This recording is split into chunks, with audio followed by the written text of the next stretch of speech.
question about Operation Romanov, which is the plot to eliminate VP Sara and her entire family. The NBI's own records prove this. In the minutes of the meeting of Dempsey Reyes' interview, he said, and I quote, "May press con kasi earlier than that, sabi niya, parang hindi lang niya gusto daw, sabi lang niya gusto daw siyang patayin daw, according to her, ni Speaker. That was during a press conference the day before, November 2022. End of quote. During the virtual press con, Princess Maui mentioned Operation Romanov again and even warned her about her safety. Reyes talked about it, Princess Maui reiterated it, but the NBI gaslighted it. When VP Sara uttered those words, she was not responding as Sara Duterte, the vice president, but Sara Duterte, the wife, mother, daughter, and sister, who only sought to protect her own and her family members' lives. Operation Romanov is in place, and the threat against their lives is real.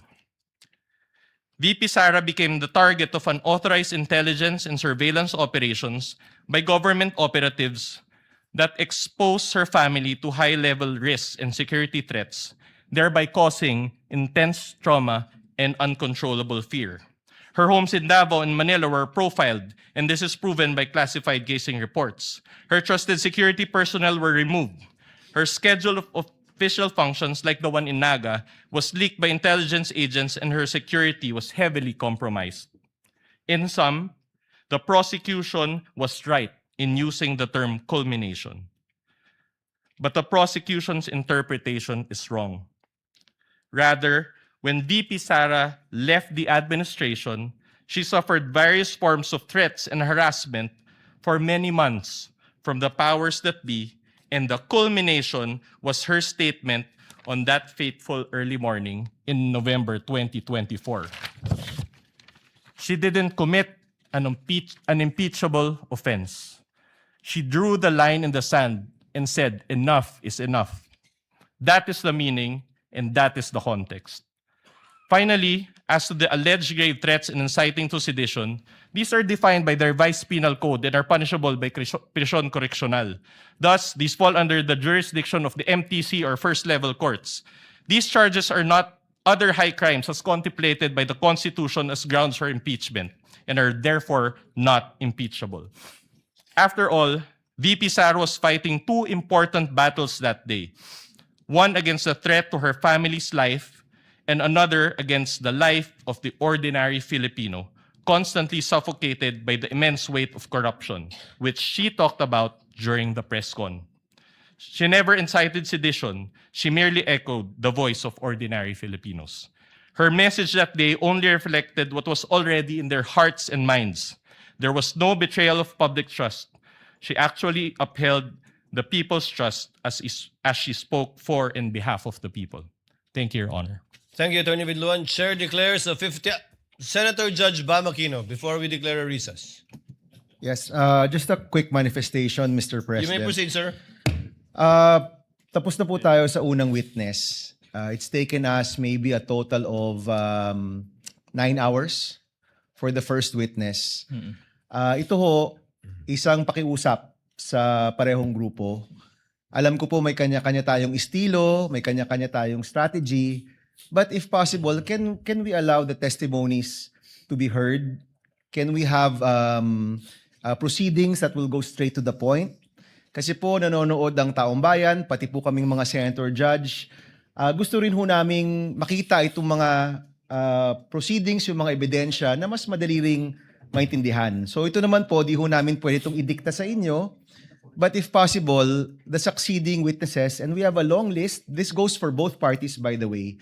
Let's have proceedings where we can go straight to the point, malaman natin yung puntos ng bawat grupo para makapag-desisyon rin po tayo ng maayos. Ito po this is a plea, no? This is not an order to both parties, but if we can, this is the People's Tribunal, we're watching, everybody's watching, sana po, payagan natin na lumabas yung mga katotohanan, lumabas yung mga ebidensya upang maging mas madali at mas kaaya-aya po yung ating proceedings. Yun lang po, Mr. President. Thank you so much. Noted and entered into the records. Chair would like to give Senator Bam, bibigyan ko ng konting pag-asa sa Senator Bam. Usually, ang mga paglilitis tulad nito, parang diesel yan.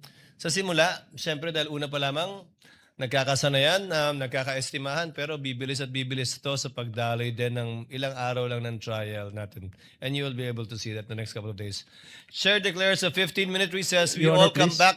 Your Honor, Yes, please. counsel for the prosecutor. Before the declaration of recess, I suppose that the reason is for the presentation of the next witness for Yes. the prosecution. We manifest, Your Honor, that John Mark Calilong will be our witness for this afternoon. We'll be presenting the next witness during the next hearing on Monday, Your Honor, please. You won't present Attorney Lotok anymore? Yes, today? Your Honor. On Monday, Your Honor, please. We will utilize the 11 days allotted to Article 4 for the prosecution, Your Honor, please. So, no Attorney Lotok today? Today, we'll do that on Monday, Your Honor, please. So, Your Honor. Chair would like to, I guess there's no need to declare a recess. Yes, Your Senator Honor, Judge please. Lacson, Your thank you for Honor. that manifestation. Yes, counsel for the respondent. Your what Honor, do you want maybe to say? just clarified if Attorney Lotok is the witness on Monday because they had already Yes. disclosed the witness. I was about to ask that question. Yes, Your Honor. Attorney Jeremy Your Honor. Lotok will be presented On by the Monday? prosecution on Monday, Your Honor, please. Likewise, can you name us, you manifested that you will also be presenting next week or requesting a subpoena to,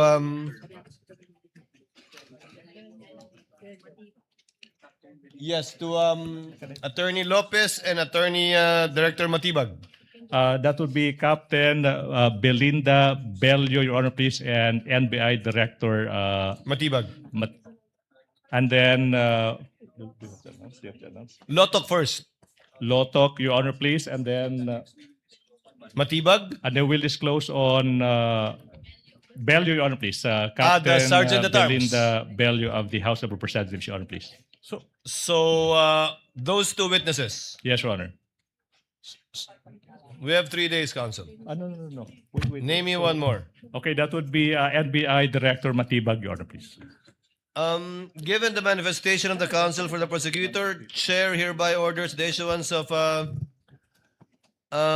subpoena once again to Attorney Lotok for the trial dates on July 13, 14, and 15, as well as for Attorney Melvin Matibag. No need for a subpoena for Miss Bella?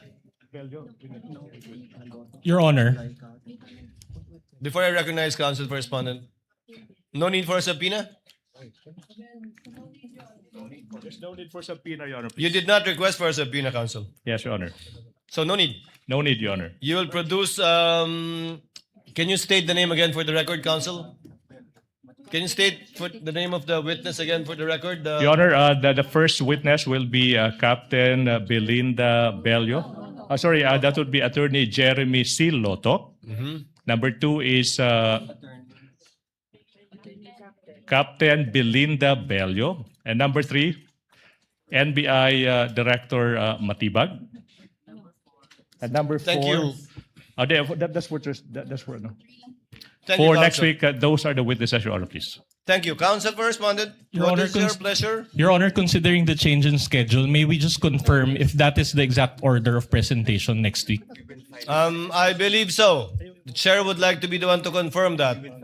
To reiterate, Your Honor, may I be recognized? I apologize. yes, the member of the panel of prosecutors, Representative Defensor, what is your pleasure, sir? Your Honor, may I just correct, since the private counsel is under the direct supervision and control of the Yes, of counsel course. of prosecutors.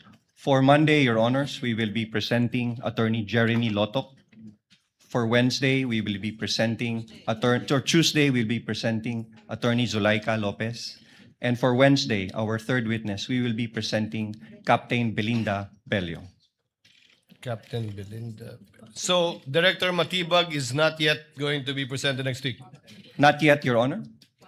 We will manifest on Monday if we can consider him for the Wednesday's session, depending on how the trial goes or how long the testimonies will take for both parties.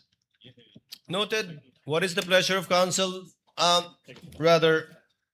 Chair would like now to discuss and dispense with some administrative matters. The BIR box, which the chair ordered to be returned on July 6, has actually been returned to the BIR, sealed, untouched, and duly received accordingly. And the counsel for the prosecutors have filed a motion for the issuance of subpoena duces tecum at testificandum to the BIR concerning this box. Has a copy been furnished to the counsel for the respondents? None yet, Your Honor. None yet? I thought, yes, Your Honor, we confirm that we emailed a copy to the respondents. Last Kindly Monday, Your check Honor. so that we can dispense with the need of reading the subpoena. Having said that, given that this has been put in issue rather in the pre-trial brief of both parties, of rather there is counsel for respondent, we will accord the same treatment to this with respect to the subpoena, request for subpoena for the bank accounts of the spouses, Vice President Sara Duterte and Attorney Mans Carpio. Therefore, the presiding officer orders both parties to submit a memoranda on the subject matter of the subpoena of the BIR records on Monday. And we will also schedule the oral arguments for deciding on this issue together with the bank records on Wednesday. Each party will be given 10 minutes without prejudice to a rebuttal and or a rebuttal by the other side for another 3 minutes before the court shall decide. We will comply, Your Honor. We will comply, Your Honor. Thank you. So ordered. In regard to the request for the issuance of a motion for subpoena, asan yung...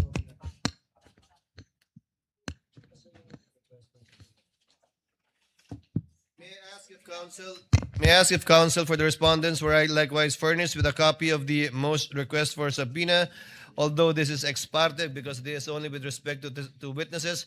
So there is no need to issue a subpoena to Attorney Melvin Matibag for next week. Honorable Defensor? No need? No need, Your Honor. So just Attorney Zulaika Lopez. Yes, Your Honor. Chair orders that subpoena be issued to Attorney Zulaika Lopez to appear on July 13, 14, as indicated by the counsel for the prosecutors, given that on the 15th, we might be arguing on the bank deposits and the BIR documents. We submit, Your Honor. So ordered.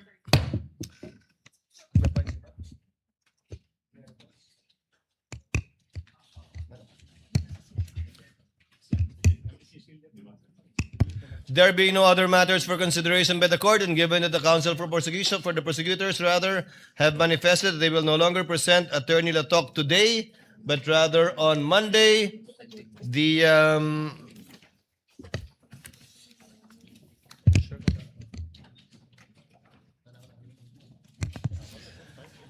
trial is hereby adjourned until 2 p.m. of Monday, July 13, 2026.